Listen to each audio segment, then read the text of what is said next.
Hey guys, Julia here, and I'm the composer of Sagittarius A star, and today I'm going to walk you through my piece. So let's go! Sagittarius A star is a great piece for advanced middle school orchestra or early high school orchestra. Its strong melodic content is coupled with syncopation and a lot of part independence. The extended techniques used in this piece are a fun teaching point for students. Extended techniques utilized in this piece include solo ponticello, harmonics, and pizzicato behind the bridge. Enough chatting, let's take a look at the piece.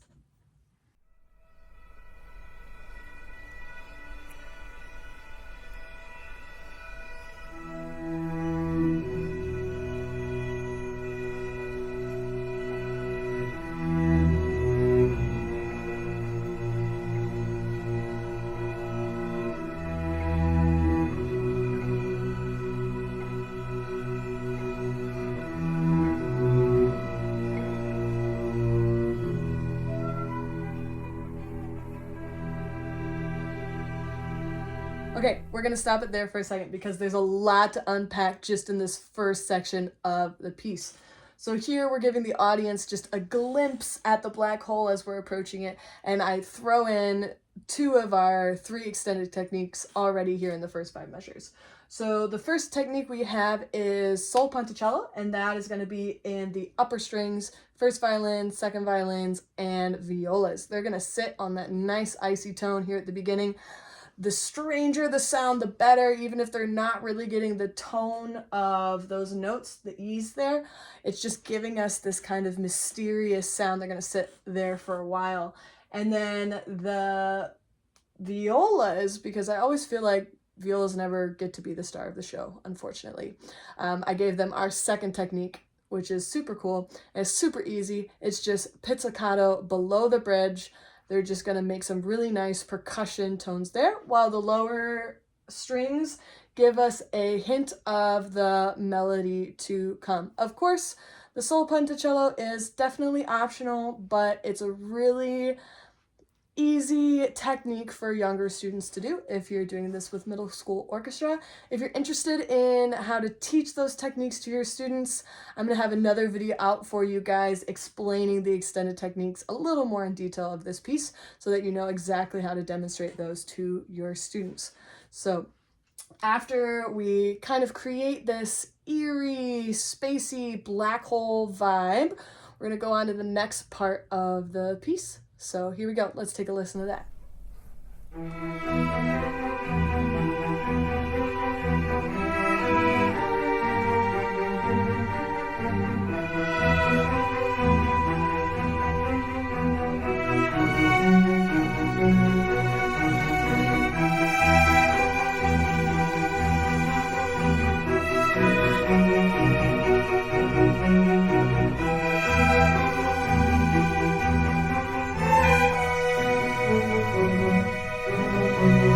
Let's pause here and dive into this section of the piece.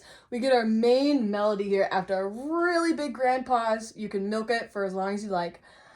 We get into the driving theme of this piece, and I have it in the cellos and the violas here so that they can have a lot of fun just with this repetitive eighth note idea. We do get a few interesting notes in this section. This piece is written in E minor, but we've got a couple of borrowed sharps from the major. So we're going to have some extended fingerings in the cellos, and we're going to have some stretchy fingerings in the violins and violas. So violins here in the melody, first violins, they have a lovely A sharp, which we all know is the same as B flat. So another teachable moment here with enharmonic spellings of notes. Get that lovely low 1 sound in the first violins. And then in the violas, we've got some D sharp, same thing, same as E flat, another enharmonic spelling. And we've also got A sharps in the violas as well as the cellos. So we're all here in this kind of like backward extension moment, so that we really kind of are moving from just that standard hand position to more of extended hand position, getting them a little bit more familiar with the layout of the fingerboard. Just that back and forth between low 1, 1, low 1, 1, and really working on that intonation and finding those notes is key in this section.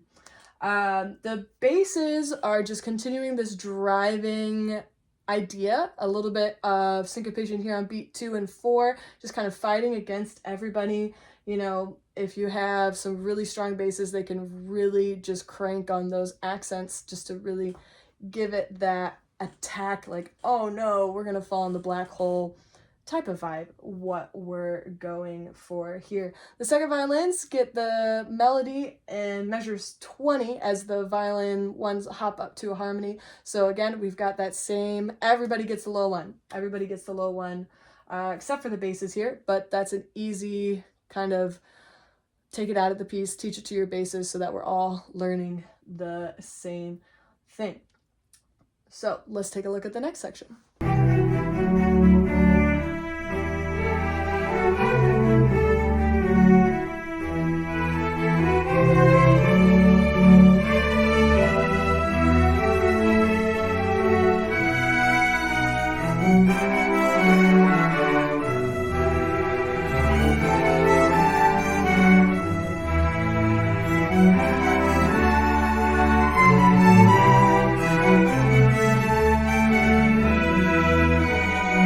Okay, I have to say, this is probably one of my favorite sections of the piece. Really leaning into these syncopated rhythms. And we start out with a solid representation of the viola section.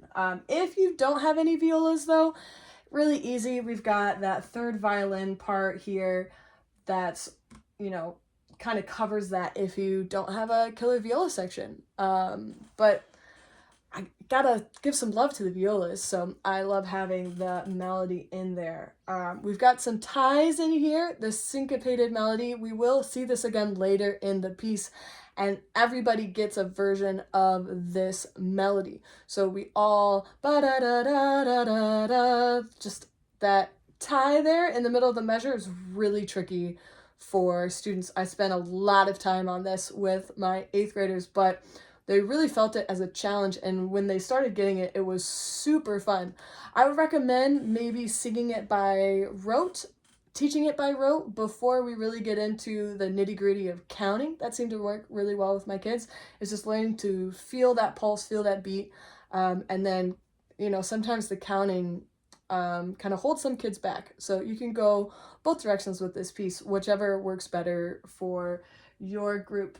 It's kind of a call and response here, and then the melody gets moved over into the violins, and they get it. But my second favorite part of this section is the basses. They get to stand on their own with a version of the melody, and it's a call and response between the first violins and the basses. So the basses, you know, I feel like are often paired with the cellos, and I had some really good bassists this year, and I wanted to give them a moment to shine. So this is it. So the spotlight really should be on the bass section around measure 36 when they're going back and forth with the first violins. And so we're kind of building all of this energy, and as we get to the next section of the piece, it's gonna come way down, and we're gonna go back to more of that mysterious feeling that we had at the beginning of the piece. So let's take a listen.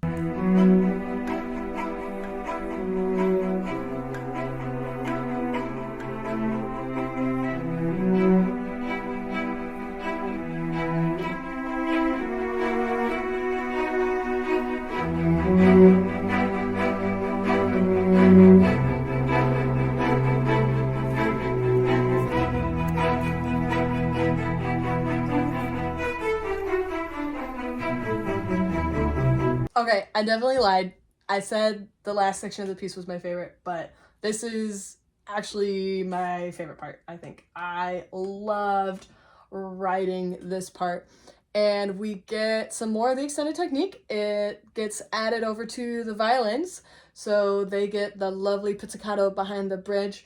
It says forte. The reason it says forte is because to get it to be heard, you really do have to pull really hard on that string. So depending on the amount of violinists you have, you can adjust the volume there, but you really are supposed to get that kind of snappy, clicky sound coming through as if there's like a warning that, oh no, we're going into the black hole. We'll see if they survive at the end of the piece. And we've got kind of a reminiscent of that syncopation pattern earlier in the piece in the accents and the violins, and they are just going to stay on that, just that repeated tone, just kind of driving forward. I love those moments. Love those moments. And the cellos have the melody here, which is great, really spooky, kind of haunting sounding melody. But what you should really lean into, and I suggest you go back, listen to this section of the piece again and listen for that viola line. I put some gems in this viola line. It doesn't move with the cellos, but it has this kind of like growth where the cellos have kind of a long note, and we just get some lovely little harmonies there. So where those violas have those moving half notes, really encourage them to bring those out, because it's really adds just a little spice into otherwise kind of just a long cello note. You know, give him a chance to come through just a little bit.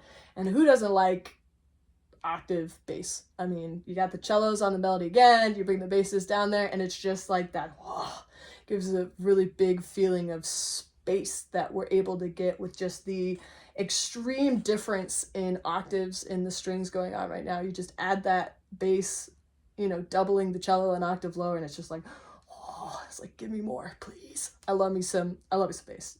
Don't get me wrong, I love all the other instruments, but that's why I write in E, because the basses have their open E, and I love it down there. It's a great sound. And I know, as a violinist, you'd think that wouldn't be the case, but I really do dig those little sounds.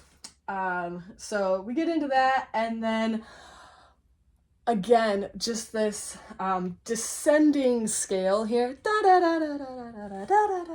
as if like it's just they're each getting an echo of the scale and getting softer and softer into the next piece.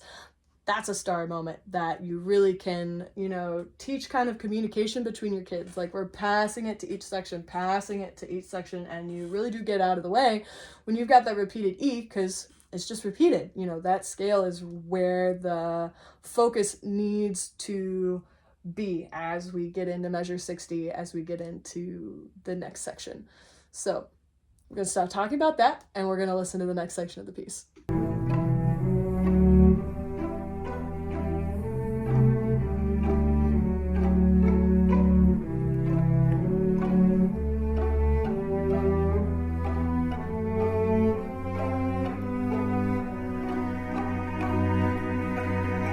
Okay, this next section is a little bit shorter.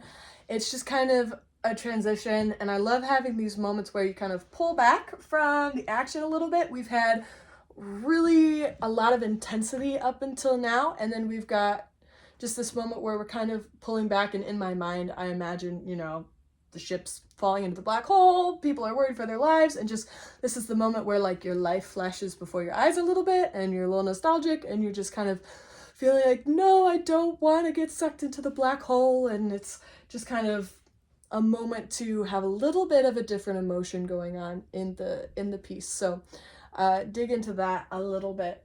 Any tips out there for those of you, and all of you probably feel this way anyway, and it has to do with violins and open E's in this pizzicato section. Pizzicatoing those open E's, not a fan of pizzicato open E's. There's no finger markings here because I didn't put them in, you know, but you can do fourth finger. Gotta love fourth finger E on the A string. Or if you feel adventurous and you've got an advanced group of violinists, you can go up in a third position. Why not? Depending on your group, if you're working on shifting, if you're not working on shifting, this would be a great, just little spot just to throw it in there. If you worked on this piece a little bit, want to jazz it up. But please, for everything that is good, No pizzicato in those open E's. It's just a pet peeve of mine, and probably every other string player on the face of this planet. But if that's not the case, if you love that open E sound, go for it. But enough on that. Into the next section of the piece.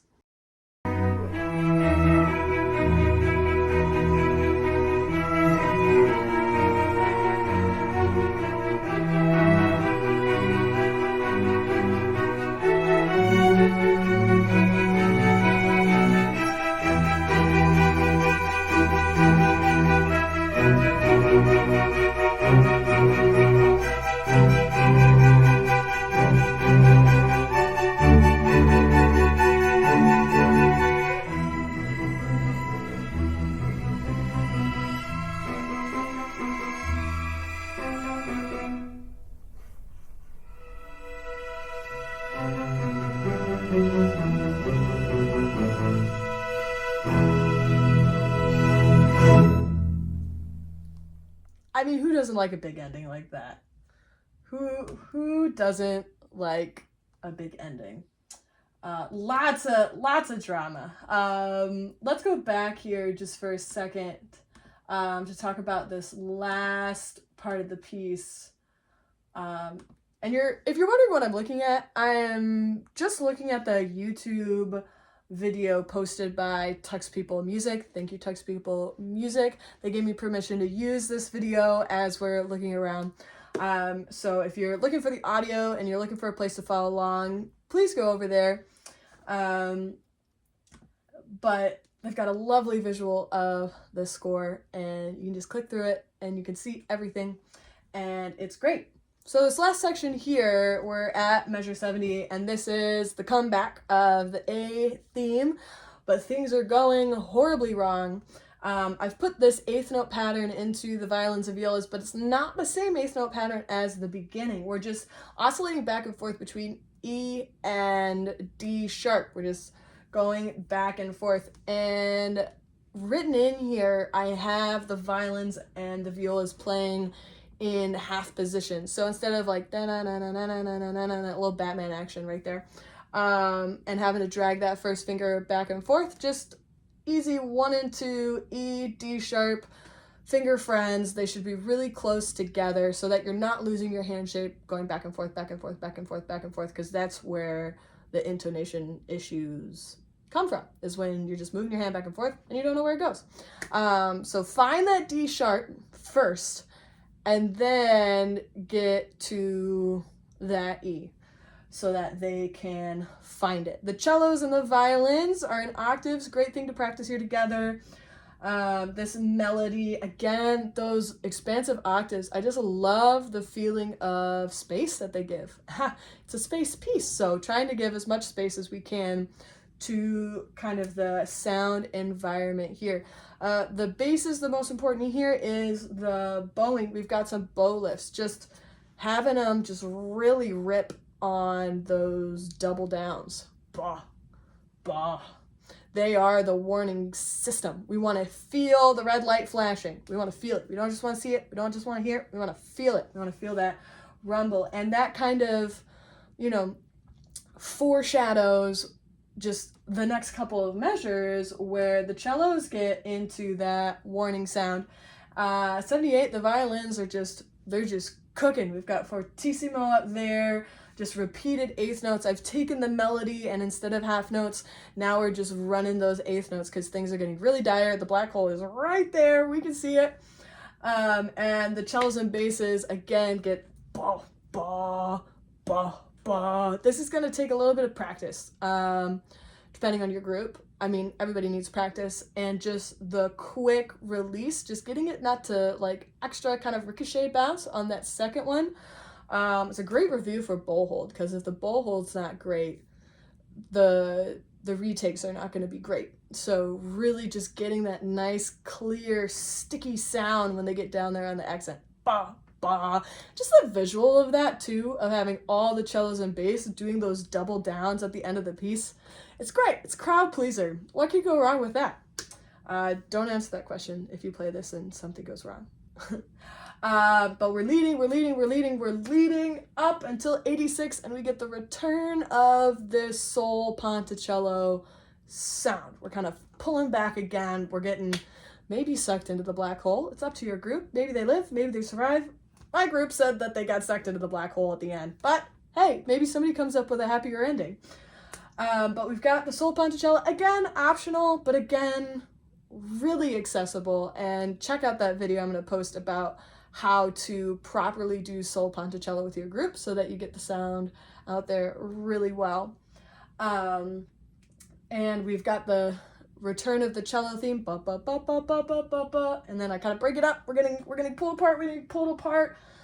And third and final extended technique here in the violin ones is we have the high E harmonic. I like this. I like the E harmonic. It's really easy, especially if you've started with that kind of shifting of finding that harmonic. It's easier than like an artificial harmonic, and teaching that, you can teach it with the whole group, even not on E, but just finding that middle of the string harmonic where it sounds the octave up. And the nice thing is that helps them find that last note. Because at the end, the last three measures are no longer harmonic. So if you're worried about your group getting that last E in tune, it's covered the octave below in the second, so they're gonna have that E in their ear, and they've already been playing it with the harmonic. So all they gotta do, instead of just hovering that finger down, is just place it down all the way, and they're there. The harmonic won't sound if they're not in tune. So, you know, if that harmonic is sounding, they know they're in tune, and that's how I find it when I play. If I don't even have an E, I always start with the harmonic to make sure I'm in tune, and then I put that finger down. So same idea, same concept applies here. And then we get a lovely forte piano at the end, crowd pleaser. Bah! They can, you know, punch the audience in the face nicely with their sound, is what I always tell that to my students. No violence, but punch them in the face with your sound, not your fist. And that's the end. Did they survive? Did they not? Who knows? But I really hope that you've enjoyed walking through this piece with me. I spent a lot of time writing this piece, and it's near and dear to my heart. It's my first piece I've ever gotten officially published. And I'm just so excited to share it with you guys, to share it with people. So if you decide to play this piece with your group, please, please, please let me know. I'd love to talk with you guys. I'd love to maybe do a Zoom or in-person meeting if you guys happen to be teaching this in Michigan. I'm a Michigan composer. And I'd love to talk with your students about it and be a part of the experience of playing this piece. Thank you, TUX People's Music, for believing in this piece and wanting it to be a part of your catalog.